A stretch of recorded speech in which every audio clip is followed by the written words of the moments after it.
Latuavala Samoa na Folasa nei ai o seisi whaapoponga nei o le Talamua Sports mo le whai unga nei wa yaso.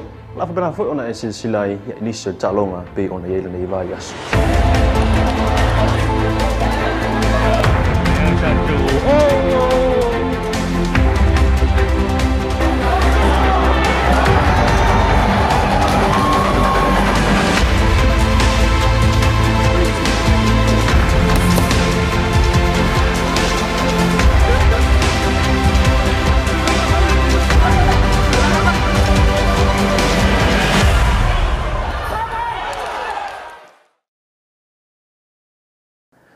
Manu Sina whai ona whaafonga le Talamua Sports I lunga le tautua le SamoaFM le iwa tolu tesi mo le fitu I le tāo le se fulu I tai awa songfua ma aso wharile o vai aso te tasi. Ai o tātou tala mo le nei vai aso, tala mo mua, tala mo le bodybuilding. O le tai ao le aso lulu na tu uai e le au tau tino ma le au malanga le atinu. Ma whai malanga tu mo au kilani ni usila o na hanga I ane le waru tonga I le aso tofi e tapena ai mo le tauanga tele o le au tau tino le Pasifika I saute I le aso to'onai tolu November lua fe se fulu mo le valu.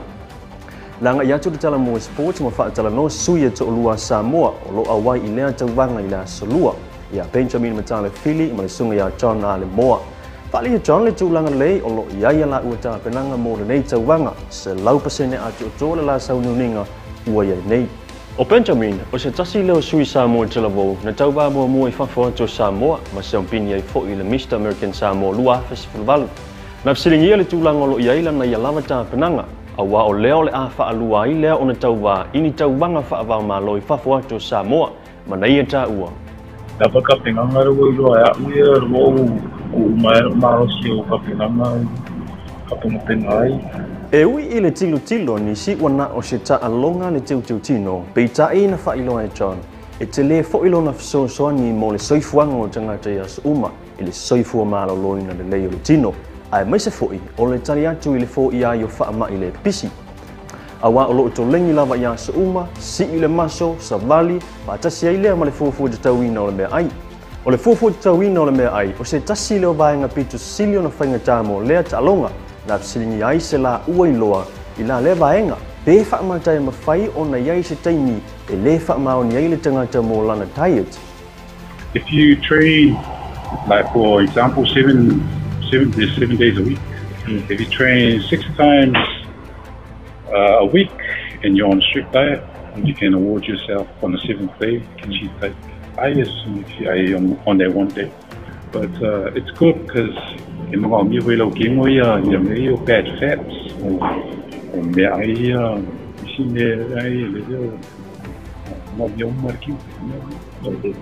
O Benjamin o le atau vai le vaenga o le 15 kilo kalama, a o John a Lemoa o le atau vai le vaenga o le 15 kilo kalama. Ma o le mai ai o le atau vanga o na whaasau nei fo I lea mo le tau vanga Samoa lava ia, Mr. Samoa lua fes fulvalu, I le aso luas fulfa o le masina lava nei, ma o le a whaia I le whale ta alo numero tasi tua nei mato.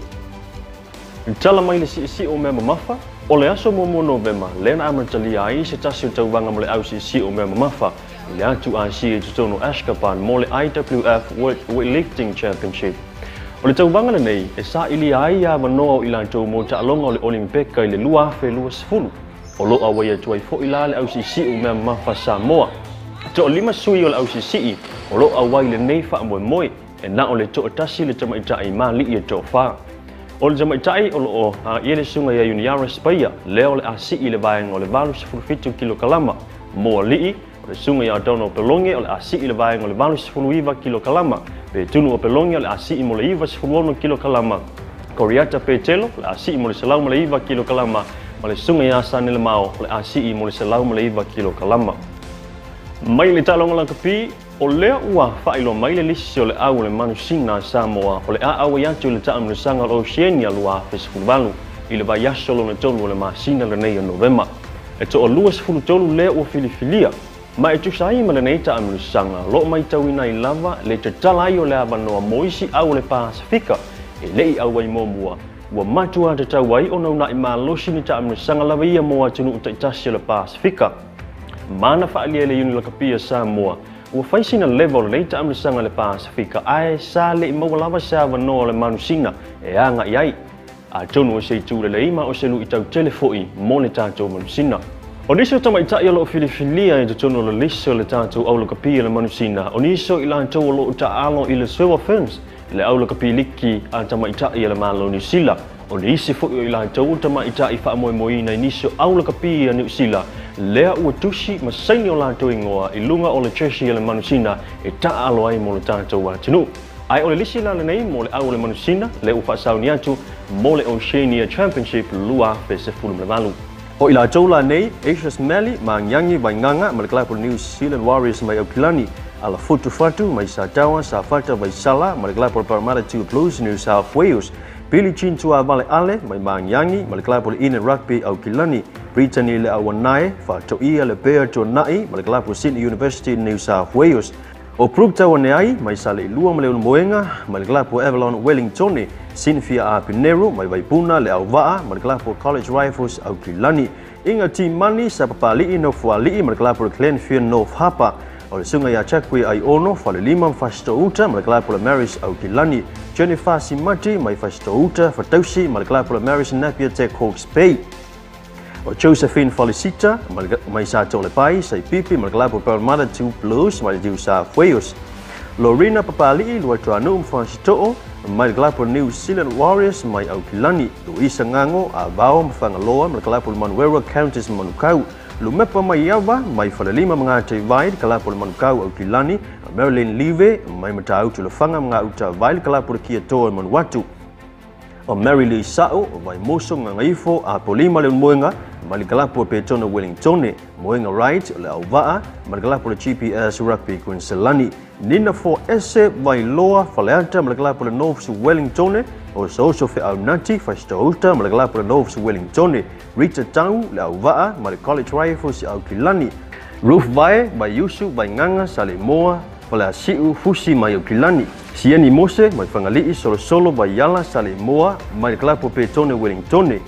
Sieni Tusimisi mai vailo palauli mai le College Rifles Auckland. Sweeper Waresa mai foilalo mai le klapu Christchurch Canterbury. Taylor Hodgson Tomokino mai Saina tuanai tafatafa mai University Auckland. Tu yala to'o ulutongia alipata fusi salwafata palalupo mai le College Rifles Auckland. Viviana Hincano Apia Mautoli mai le Melly Mermaids le New South Wales. Lau fa leo le sunga ya Haley Pilato sa Lemoa babaulo tufanga mai Manuela Counties Manukau.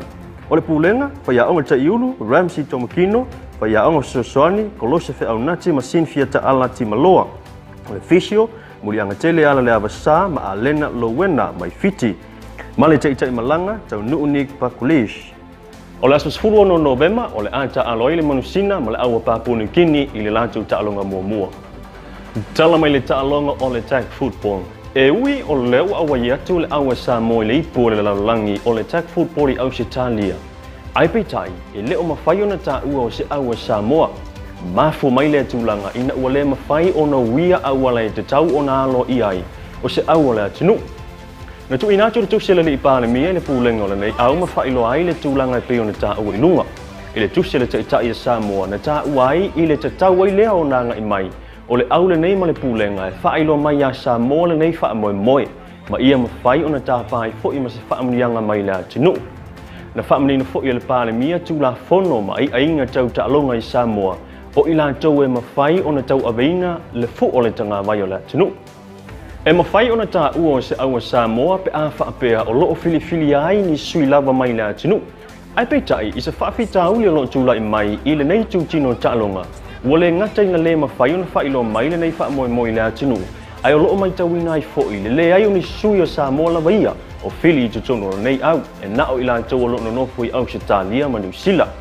O le tūtino le taalonga le nei o loo whaingoina le Samoa Take Incorporated ma o loo ilalo fo i le whaamalo le Sasno ma loo Prestene le sunga ia wha o ponuu JP le ota. Na whailo fo i le Prestene ua silia ma le tau sanga o tau mawhai ina ia ngālu lue mo le tuu whaatisia ma le whaafoina le nei whaala putuputonga. Ai pitai o loo iai lava se white ina inga ma le Outback Football lea. Ona e le mana na lava e whaai loa le ngō lea tunu o i le nei au pe amasi atu ni taalonga whaavao malo.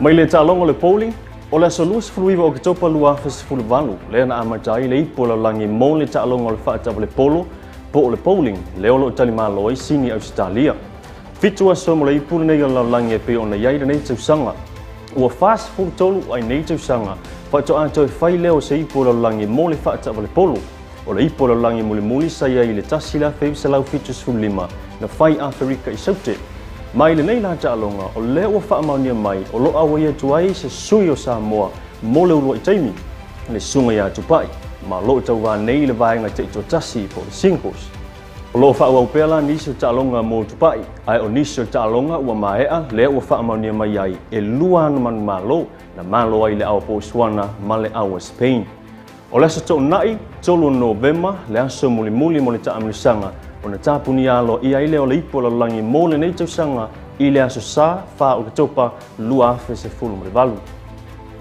ma le tala muli o le tala mai le ta'alonga soka o leo lo whaanga solo lava ta'alonga liki o le soka i la tinu e pe ona wha tautaia lea e le wha putonga soka Samoa o le wha iunga o le vai asolo nei o le a whai ai ta'alonga o le vai asolo na sifulu tasi e le malaya ta'alo i whaleata o le wha moenga lava o le nei ta'amle sanga ina i na i malo si lava le tupulanga mo le atina ina o le fo i ta'alonga i tutonu Samoa ia ai mai se foi o le alo atu mo le talinga malo tele ta alonga i Pacific i saute lua fe se fulu maliva ma o ta alonga la nei o le ai le fai ungo le nei va yaso ta alonga mo le aso forele lupa le soanga le anta alom le awa baipuna au le artitas o le ta alom le lupa le soanga ras o le awa le kiwi o le anta alom fanto ia o le awa monta o le anta alom le pea kiwi o le anta alom va yusu talonga la sto nai la sto lo November lo topa o le ata alom fanto ia o le afaile i loilonga vai vase mamota mo ula o le ata alom vai teleuta le si talonga mlai lo lua fala si o le ata alom mo ula a tito sala ata alom le kiwi vai yusu mo le pea ma talonga muli mo ula o le ata alom vai puna vai yusu o le ata aloi mafale a siu Fai unga na Talamua Sports i le fai unga nei vai yaso tuli ta mai le sino fa ponga i le vai fo All the time, we are weekend, but so for you.